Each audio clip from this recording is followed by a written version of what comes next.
The World Cup is football's most unforgiving stage, a tournament of massive scale and relentless pressure, where a single mistake can end a national campaign. When Spain faced a 40-year-old goalkeeper and failed to score a single goal over 120 minutes, it was called a one-off event. Only days later, the pattern repeated. Ecuador fired nearly 30 shots, hitting the woodwork 3 times, yet couldn't score against a 37-year-old opponent. This was Eloy Room. In a single match, he recorded 15 saves, the kind of performance usually reserved for players a decade younger. Room plays for Curaçao, a nation of just 150,000 people. On paper, they should not be able to compete with the logistical power of their opponents. These results are not the product of luck. They are the result of a specific tactical logic used by small nations to turn their greatest limitations into their most effective weapons. The data reveals a consistent profile: tiny island nations, goalkeepers over the age of 35, and a specific defensive pressure. This approach relies on 3 variables: the tactical funnel, biological anticipation, and psychological asymmetry. By examining these 3 factors, we can see exactly how a single man can hold back an entire national team. Heavily outmatched teams begin the game with one goal: survival. They abandon the idea of a balanced attack and focus entirely on frustrating the opponent. The 10 outfield players form a rigid shield. They aren't trying to win the ball back, they are trying to dictate where the opponent is allowed to play. This is the tactical funnel. By clogging the center, the defense forces attackers into wide, low-percentage angles.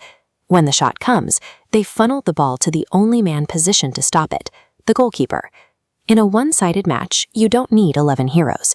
You need one man between the posts who can execute a 90-minute siege. This raises a question of personnel. If the entire strategy rests on one man, why is that person consistently the oldest player on the field?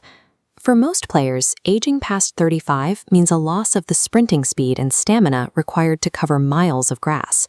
Goalkeeping is different. It doesn't require constant running. It requires the ability to read the game and understand where the ball is going before the shot is even taken. A veteran keeper has an internal map built from decades of experience.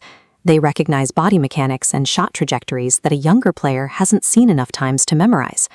A young keeper uses raw reflexes to react to the ball after it's kicked. A veteran anticipates the strike, moving into position before the attacker even makes contact.